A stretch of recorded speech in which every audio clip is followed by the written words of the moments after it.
¿Qué es el sello de Dios? Muy buenas tardes. Vamos a hablar sobre el sello de Dios. ¿Qué es el sello de Dios? Desde muy temprano en la historia de la Iglesia Adventista, del séptimo día, se ha enseñado que el sello de Dios es el sábado. Hasta donde sepamos, vamos a poder descubrir esta verdad por medio de las Escrituras. Para ello quiero leer 3 o 4 pensamientos de la escritora adventista Elena G. de White, la sierva del Señor. El primer pensamiento se encuentra en el Sign of the Times del 13 de mayo de 1886. Dice: el sábado fue colocado en el decálogo como el sello del Dios vivo, identificando así al dador de la ley, dando a conocer su derecho a gobernar. Es una señal entre Dios y su pueblo, una prueba de lealtad del pueblo para con él. El otro párrafo está en Patriarcas y Profetas, en la página 315. Dice: el cuarto mandamiento entre todos los 10 es el único que contiene el nombre como el título del legislador. Es el único que establece la autoridad de quien se dio la ley. Contiene el sello de Dios, puesto que en su ley, como prueba de autenticidad de su vigencia. Y todos los pensamientos nos están diciendo que el sábado es el sello de la ley. El primer párrafo decía que era una prueba de lealtad para su pueblo. O sea, la iglesia que es leal a Dios sí o sí debe obedecer, guardar ese mandamiento. Porque es una prueba de lealtad, es una señal que identifica a Dios con su pueblo. Ya ahí está en el centro. Es el único mandamiento que reconoce a Dios como el creador del universo, como el legislador, como el sustentador. Hay otro párrafo, acá también, Sign of the Times, dice: el sábado del cuarto mandamiento es el sello de Dios vivo, identificando a Dios como creador, y es la señal de su justa autoridad sobre todos los seres que ha creado. Una vez más, dice que el cuarto mandamiento es el sello de Dios vivo.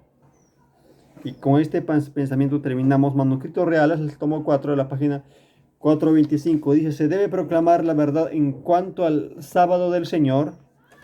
Se debe demostrar que el séptimo día es el sello del Dios vivo. Bien, eso concerniente a los pensamientos de la hermana G. de White. Ella dice claramente que el sábado es el sello de Dios, del Dios vivo. Ahora vamos a ver el sello y el Espíritu Santo. Voy a compartir 3 pasajes bíblicos donde dicen que el sello de Dios es el Espíritu Santo. Pareciera que Elena G. de White contradice lo que dice la Biblia, pero no se contradice. No se contradice, más bien ella afirma de forma clara que el sábado es el sello de Dios. El primer texto está en Efesios capítulo 1, el versículo 13 y el versículo 14. El texto dice así: en él también vosotros, habiendo oído la palabra de verdad, el evangelio de vuestra salvación, y habiendo creído, fuisteis sellados con el Espíritu Santo de la promesa. El 14, que es las arras de nuestra herencia hasta la redención de la posesión adquirida para la alabanza de su gloria. Bien, acá dice: fuisteis sellados con el Espíritu Santo. Vamos a subrayar eso, vamos a recalcar, porque vamos a hacer énfasis en esa parte del verso. Efesios 4:30 No contristáis al Espíritu Santo de Dios, con el cual fuisteis sellados para el día de la redención. Otra vez más, dice que el sello, que fuimos sellados con el Espíritu Santo para el día de la redención. El otro pasaje está en 2 Corintios, capítulo 1, el versículo 21 y el 22. Dice el texto, el cual nos confirma con vosotros en Cristo, y que Él nos ungió, es Dios, el cual también nos ha sellado y nos ha dado las arras de su espíritu en nuestros corazones. El texto dice, nos ha sellado y nos ha dado las arras del espíritu. Entonces, ¿cómo podemos resolver estas aparentes contradicciones de lo que dice Elena G. de White y la Biblia? En realidad no hay contradicción, por así decirlo. La Biblia describe, Elena G. de White describen las dos caras de la misma moneda. La Biblia subraya de la evidencia interna e invisible del Espíritu Santo, y Elena G. de White describe la manifestación visible y externa de esa obra realizada por el Espíritu Santo en el corazón del creyente. Vamos a poner algunos ejemplos. Vamos con el primer ejemplo, el ejemplo de la circuncisión. Por ejemplo, el ejemplo de la circuncisión nos ilustra que existe relación entre la obra interna del Espíritu Santo con la observancia externa del sábado en el rito de la circuncisión. Bien, ¿cuál sería el acto externo? En Génesis, capítulo 17, el versículo 10, Dios le ordenó explícitamente, claramente, que se practicara el acto de la circuncisión. Dice el Génesis 17, 10, dice, este es mi pacto que guardaréis entre mí y vosotros, y tu descendencia, y después de ti. Será circuncidado todo varón de entre vosotros. El verso 14 dice, esto era una señal externa de suprema importancia. Dice, el varón incircunciso, el que no hubiere circuncidado la carne de su prepucio, aquella persona será cortada de su pueblo. Ha violado mi pacto. El acto de la circuncisión era una señal externa, física, que se podía ver. Entonces, los que no eran circuncidados eran cortados de su pueblo. El acto de circuncidar el prepucio era muy importante. Tan importante que Dios amenazó de muerte a Moisés por no circuncidar a su hijo. Esa historia lo encontramos registrado en el capítulo 4 de Éxodo, el versículo 24, seguido al 26 aproximadamente. Pero ahora vamos a ver de la circuncisión, pero lo más importante era la circuncisión interna o la circuncisión invisible. La circuncisión lleva a un acto más profundo, más contundente, podríamos decir así, que un acto externo, que en la carne. Este significado lo encontramos nosotros en la experiencia de Abraham. Abraham, cuando tenía 84 años, Dios le prometió un hijo de sus propios lomos. Abraham creyó, dice la Biblia, y fue contado por justicia cuando tenía 84 años. Génesis 15:6 dice, y creyó a Abraham y le fue contado por justicia. 15 años después de haber sido justificado por fe, Dios le ordenó a Abraham que se circuncidara. 15 años después. Para este tiempo, Abraham ya tenía 89 años. O sea, primero fue justificado y luego fue justificado. Circuncidado. Primero fue justificado y luego fue circuncidado. Entonces la pregunta clave sería, ¿justificó el acto externo de la circuncisión a Abraham? No. El acto externo no justificó a Abraham. En los días del apóstol Pablo, los judíos creían que el mero acto de la circuncisión era salvífico y que garantizaba el lugar escogido entre Dios y su pueblo. En Romanos capítulo 10, el versículo 9 y el versículo 10, Pablo dice que Abraham fue justificado por la fe 15 años antes de ser circuncidado. O sea, la circuncisión era la señal visible y externa. Visible y externa de la justificación que se había realizado 15 años, hablando de la vida de Abraham. Y sigue hablando Pablo en Romanos, dice, y recibió la circuncisión como sello, como señal, como sello de la justicia de la fe que tuvo estando aún incircunciso, para que fuese padre de todos los creyentes, no circuncidados, a fin que ellos también, que a ellos la fe les sea contada por justicia, y padre de la circuncisión para los que no solamente son circuncidados, sino también siguen las pisadas de la fe que tuvo nuestro padre Abraham antes de ser circuncidado. O sea, esto es la dimensión más profunda, que tiene significado más profundos. La circuncisión se encontraba en el Antiguo Testamento, era una señal externa de una experiencia interna. Era el resultado de que había ocurrido algo internamente en su vida. Había sido, en otras palabras, había aceptado, había creído a Dios como el dador, como su salvador, Abraham. Y 15 años después lo demostró obedeciendo lo que Dios le había mandado. En este caso, la circuncisión. Deuteronomios capítulo 30, el versículo 6 dice, circuncidará Jehová tu corazón y el corazón de tu descendencia para que ames a Jehová tu Dios con todo tu corazón, toda tu alma, a fin de que vivas.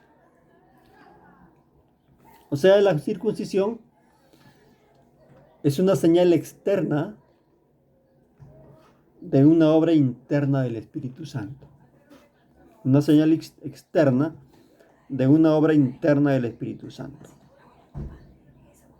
El versículo 16 y el 17 dice, circuncidad pues el prepucio de vuestro corazón y no endurezcáis más vuestra cerviz.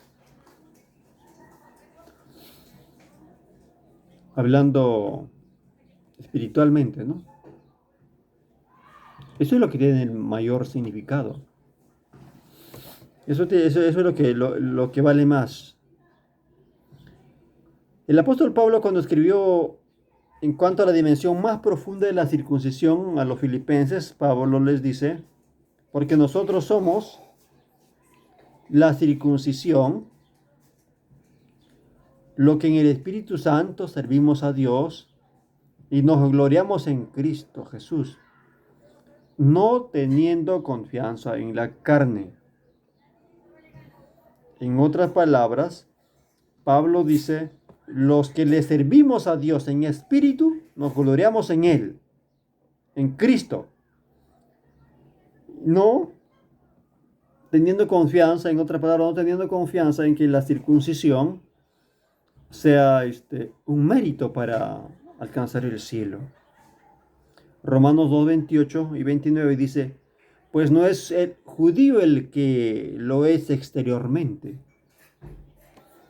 ni la circuncisión que se hace exteriormente en la carne, sino que es judío el que lo es en lo interior, y la circuncisión del corazón en el espíritu, no en la letra, la alabanza del cual no viene de los hombres, sino del reino de Dios. Entonces es importante recordar que la circuncisión era una institución o un mandato netamente judío. Fue establecido después del pecado y fue reemplazada en el Nuevo Testamento por el bautismo. Fue reemplazada por el bautismo.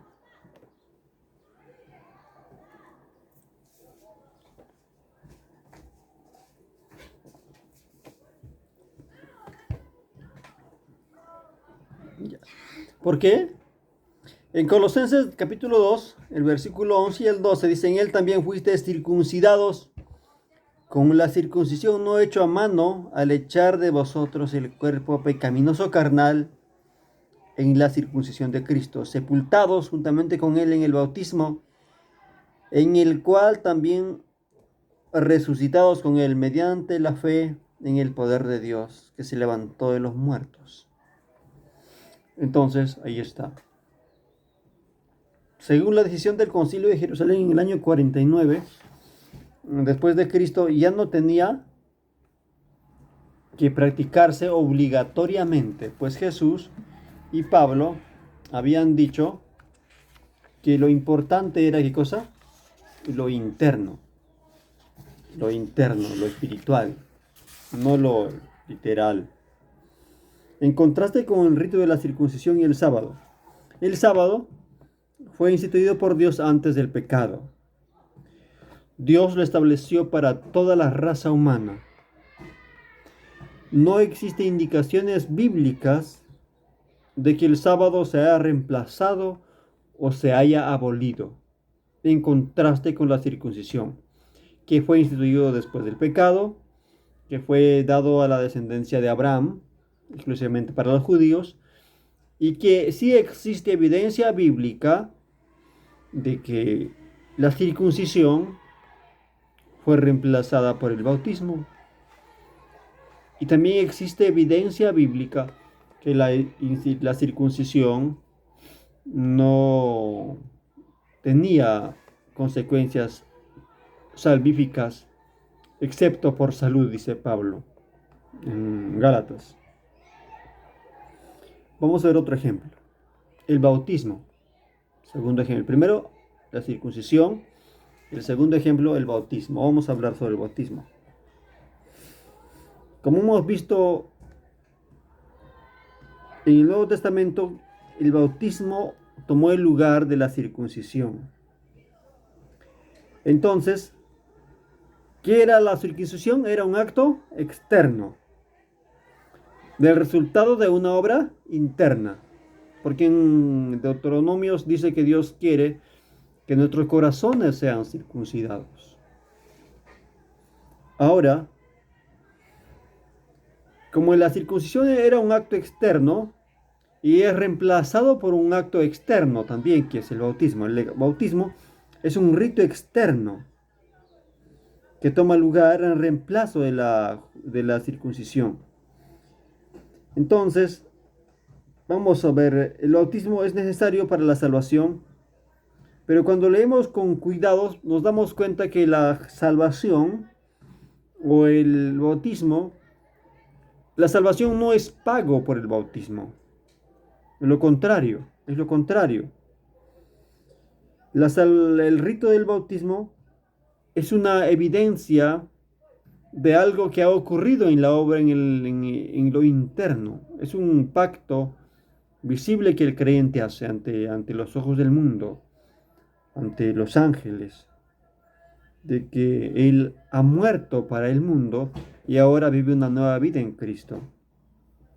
Marcos capítulo 16, el versículo 15 y el 17 dice: y les dijo: id por todo el mundo, predicad el evangelio a toda criatura, y el que creyere, número 1, y fuere bautizado, número 2, será salvo 3. Mas el que no creyere será condenado. El resultado de la fe, el resultado de creer, como resultado era ¿qué cosa? El bautismo. Dice, el que cree, continúa el segundo paso, da el segundo paso, que es el bautismo. Y el tercer paso, ¿cuál sería el resultado? La salvación. Primera de Pedro, capítulo 2, el versículo 21 y el 22. Dice, el bautismo que corresponde a esto nos salva, no quitando las inmundicias de la carne, esto es externo, sino como la aspiración de una buena conciencia, esto es lo interno, hacia Dios, por la resurrección de Jesucristo. Elena G. de White nos recuerda un testimonio bíblico. Ella nos enseña claramente que el rito del bautismo es indispensable, pero no suficiente. Es indispensable, es necesario, pero no suficiente para la salvación. Dice, acá el párrafo se encuentra en Comentario Bíblico Adventista, tomo 7, en la página 296, dice, Cristo nos hizo del bautismo la entrada a su reino espiritual. Ha hecho esto de una condición positiva con la cual tienen que cumplir todos los que desean ser reconocidos como que están bajo la autoridad del Padre, el Hijo y el Espíritu Santo.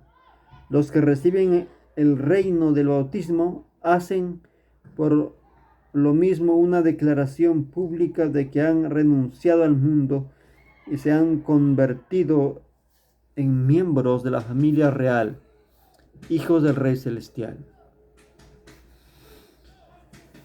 Concerniente a la palabra que Jesús habló, que le habló el Padre a Jesús en ocasión del bautismo, nos dice, los que reciben la importancia de Dios por el bautismo presente, presten atención a estas palabras, recordando que Dios nos ha puesto su firma sobre ellos, declaran que son sus hijos y sus hijas, el Padre, el Hijo y el Espíritu Santo.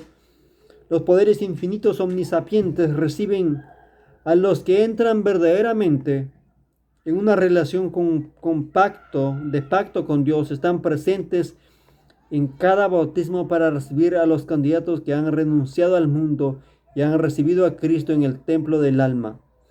Estos candidatos han ingresado a la familia de Dios y sus nombres son inscritos en el libro de la vida. Los párrafos están claros y son contundentes. Maravillosa gracia, la página 143. Otro párrafo está en Comentario Bíblico Adventista, el tomo 7, página 297. Dice, el nuevo nacimiento es la experiencia escasa en esta época del mundo. Esta es la razón por la cual hay tantas perplejidades en las iglesias. Muchísimos de los que pretenden tener el nombre de Cristo no están santificados, son impíos, han sido bautizados pero fueron sepultados vivos, no murió el yo, y tanto que no renacieron a una nueva vida en Cristo. Tan igual como estaban los judíos de aquella época. Eran circuncidados, pero estaban planeando la muerte de Cristo. Estaban planeando la destrucción. A tal punto de que conspiraron contra él y lo mataron. Y luego continuó la persecución a sus seguidores. De nada servía una obra externa si no había sido realizado como resultado de la obra interna. De nada sirve que seamos bautizados en agua, pero no hayamos recibido a Dios en el templo de nuestra alma. De nada sirve que nuestros nombres estén escritos en el libro de la iglesia, pero no escritos en el libro de la vida del Cordero. No sirve de nada. Y dice acá el testimonio que hay tantas perplejidades en la iglesia. porque muchos que están allí no son santificados, son impíos, han sido sepultados vivos. Deseo a toda la gente de la página 181 dice, la gracia de Cristo es la que da vida al alma. Aparte de Cristo, el bautismo, como cualquier otro rito, es una forma muerta. Sin Cristo, el bautismo no sirve de nada. Como Pablo dijo a los judíos, la circuncisión nada es. Ni la circuncisión nada es, ni la circuncisión nada es.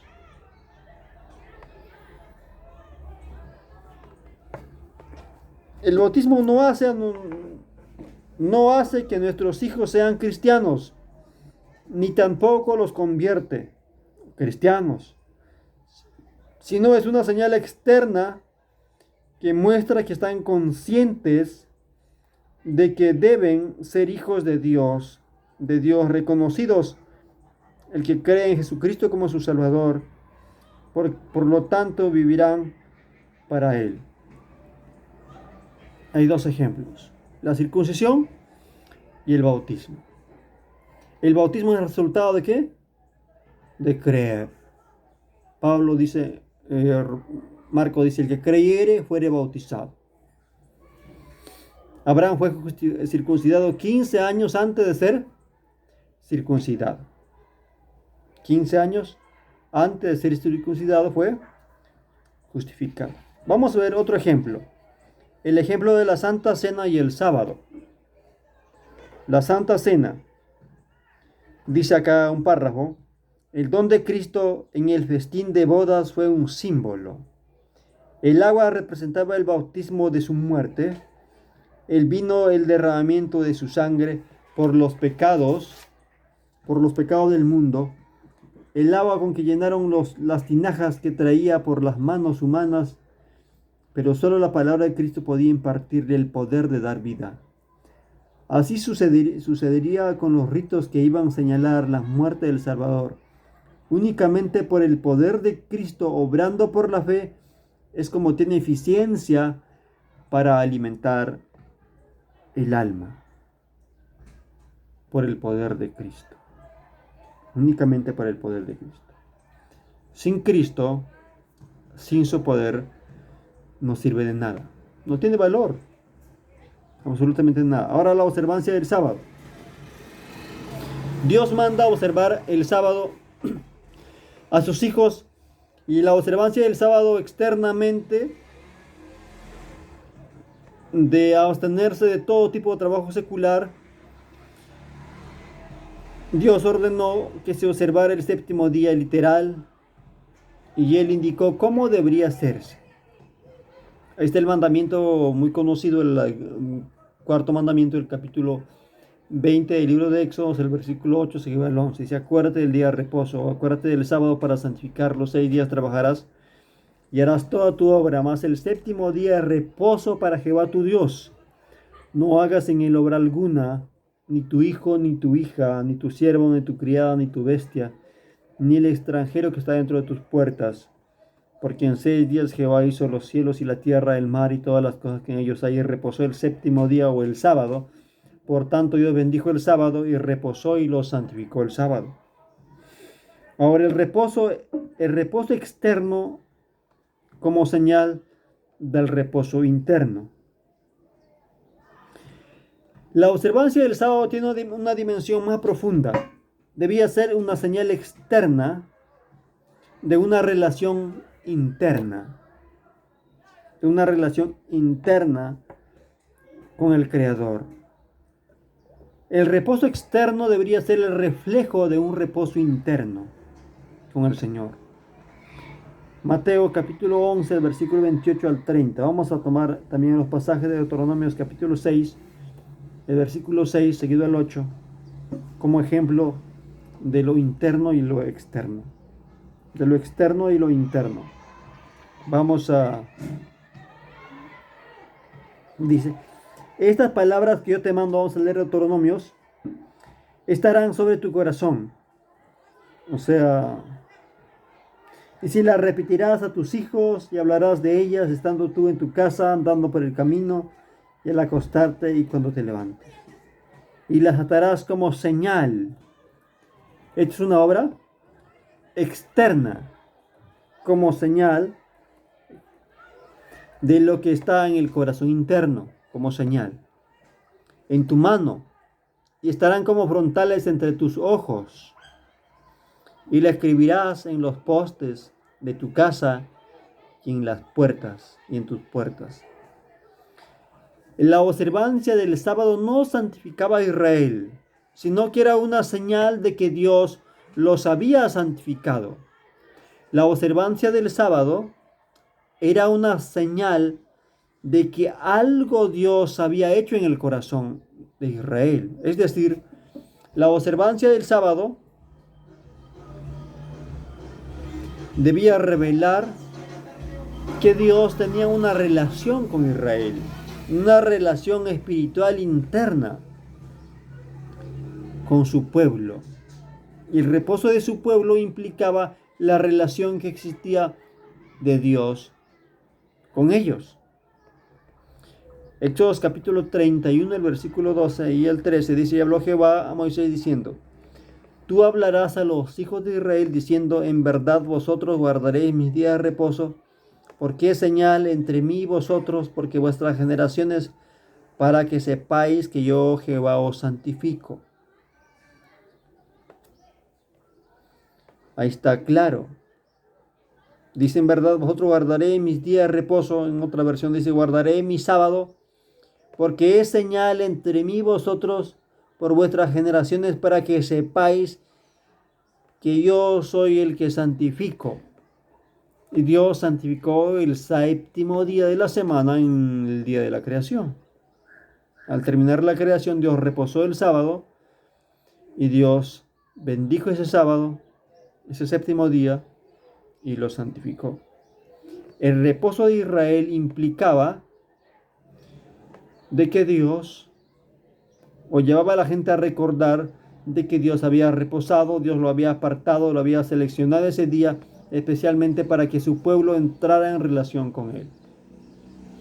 Éxodo capítulo 20, el versículo 12 y el versículo 20 dice: y les di también mis sábados para que fuesen por señal entre mí y ellos, para que supieran que yo soy Jehová que los santifico. Santificad mis sábados y sean por señal entre mí y vosotros, para que sepáis que yo Jehová soy vuestro Dios. La observancia del sábado implica, ¿qué cosa?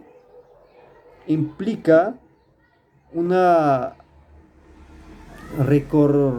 un momento recordativo de que Dios es el creador, de que Dios es el que santificó ese día, de que Dios es el que reposó en ese día. Y por ende, guardar ese día lleva a conmemorar lo que Dios hizo ese día. ¿Quién es el que crea esta relación interna con el Señor? ¿Quién es el que escribe la ley en el corazón para que pueda exhibirse en la vida? ¿Quién es el que santifica nuestros corazones? La respuesta es el Espíritu Santo. Es el que santifica el corazón. Es el Espíritu Santo el que escribe las tablas de la ley en nuestro corazón de piedra. Es el Espíritu Santo. Ahora, la Biblia dice que el Espíritu Santo, Jesús echó demonios por el Espíritu Santo. Jesús, Marcos también, Lucas dice también que Jesús echó demonios con el dedo de Dios. Y el dedo de Dios es el Espíritu Santo. Y los 10 mandamientos fueron escritos con el dedo de Dios. O sea, por el Espíritu Santo. Ahora, si tú eres lleno del Espíritu Santo, eres cristiano, entonces tienes que obedecer lo que hizo Dios por medio del Espíritu Santo. Eso es la lógica, no hay Eso es por lógica, hay que seguir el pensamiento, el mismo hilo de pensamiento. Segunda Tesalonicenses capítulo 12, versículo 13, dice, pero vosotros debéis dar siempre gracias a Dios respecto a vosotros, hermanos, amados en el Señor, de que Dios os haya escogido desde el principio para salvación mediante la santificación por el Espíritu y la fe en la verdad. O sea, la espada del Espíritu Santo es la palabra de Dios. El Espíritu Santo transforma la vida. El Espíritu Santo nos hace santos. El Espíritu Santo nos lleva a observar qué cosa. El sábado, que es la señal visible de una relación invisible. Somos santificados, dice Juan en el capítulo 17, el versículo 17, por la palabra. Santifícalos en tu verdad, tu palabra es verdad. Juan 16, 13 dice, pero cuando venga el Espíritu Santo, Él los guiará a toda la verdad, incluido la verdad del sábado. La promesa de Ezequiel, el nuevo pacto, dice es que os daré un corazón nuevo y pondré un espíritu nuevo dentro de vosotros, quitaré vuestra obra de carne en el corazón de piedra y os pondré un corazón de carne y pondré dentro de vosotros mi espíritu y haré que andéis en mis estatutos y guardéis mis preceptos y los pongáis por obra. ¿Qué tan claro? Jesús dijo que el viento era invisible, que no se sabe de dónde viene ni a dónde va, pero sí se veían los efectos del viento. Así es también la obra del Espíritu Santo en el corazón. ¿Se ve qué cosa? Sus frutos. Lleva a la observancia del sábado. Es antagónico decir que uno es lleno del Espíritu Santo cuando su vida es opuesta a lo que hace el Espíritu Santo. La palabra de Dios dice que los mandamientos es verdad. Y dentro de ellos el sábado. Y si tú eres un cristiano lleno del Espíritu Santo, tienes que guardar el sábado. Por naturaleza, no por obligación. Ahora, Elena G. de White, concerniente a esto, dice, si usted desea imprimir el sello para que obtengáis una impresión clara sobre la cera, no lo logra empujándolo violentamente, sino lo coloca cuidadosamente, firmemente sobre la cera y lo presiona hasta que la cera reciba el molde. Asimismo hace Dios con nuestras almas. No de vez en cuando, sino constantemente. El Espíritu Santo implanta en vosotros una nueva vida a la similitud de Cristo. Como la cera recibe la impresión del sello, así mismo el alma recibe la impresión del Espíritu Santo y ha de retener la imagen de Cristo. Mensaje Electos, tomo 1, la página 395. Y con este párrafo terminamos. Elena G. de White, ella relaciona la obra interna y la externa. Y es contrario a lo que muchos enemigos de Elena G. de White piensan. Ella nunca enseñó que la observancia del sábado nos salva. Como muchos dominicales, muchos evangélicos dicen que los adventistas han endiosado el sábado, que los adventistas se salvan por obras porque guardan el sábado y creen que nosotros los adventistas nos salvamos por guardar el sábado. Enseñamos eso a la gente, están muy equivocados, no es así. Ella misma dijo, ella nunca enseñó que la observancia del sábado confiere santidad. Siempre escribió que el sábado es la señal de la santidad. No fuente de santidad, sino señal de santidad. Y voy a leer 2 párrafos para terminar. La primera está en Patriarcas y Profetas, página 315. Dice, al señalar a Dios como el hacedor de los cielos y la tierra, el sábado distingue al Creador, al verdadero Dios de todos los falsos dioses. Todos los que guardan el séptimo día demuestran al hacer lo que son adoradores de Jehová. Así el sábado es la señal de lealtad del hombre hacia Dios mientras haya en la tierra quien les sirva. Está claro el párrafo, ¿verdad? Muy claro. El siguiente párrafo está en conflicto de los siglos. Dice, el sábado será la gran prueba de lealtad, pues es el punto especialmente controvertido.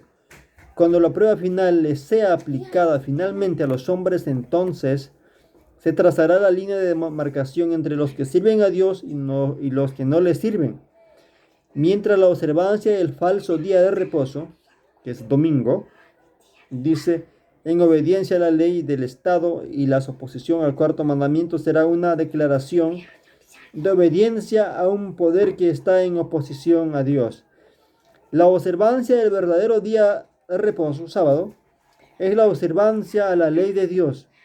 Será señal evidente de lealtad al Creador. Mientras que una clase de personas, al aceptar la señal de la misión a los poderes del mundo, reciben la marca de la bestia, y la otra, por haber escogido la señal de la obediencia a la autoridad divina, recibirá el sello del Dios vivo. Con esto quiero terminar. Bien. Espero que el Espíritu Santo pueda bendecir su vida y pueda concedernos el gozo de la salvación y la delicia de poder gozarnos en la obediencia. Cada sábado que llega es un día de felicidad, es un día de gratitud, que Dios nos sigue regalando la vida. Si nosotros entramos en ese día con gozo y tratamos de aprovecharlo lo máximo, es el resultado de la relación interna que tenemos con Dios por medio del Espíritu Santo. Invito a todos que puedan ver este video, si usted es adventista. Hay que seguir practicando el sábado con todos los requisitos del sábado. Y si usted no es adventista, invito a tener una relación con Dios. Una relación seria. Jesucristo dijo, si me amas, guarda mis mandamientos. En otras palabras, resumiendo, si me amas, guarda el sábado. Dios bendiga su palabra. En el nombre de Jesús. Amén.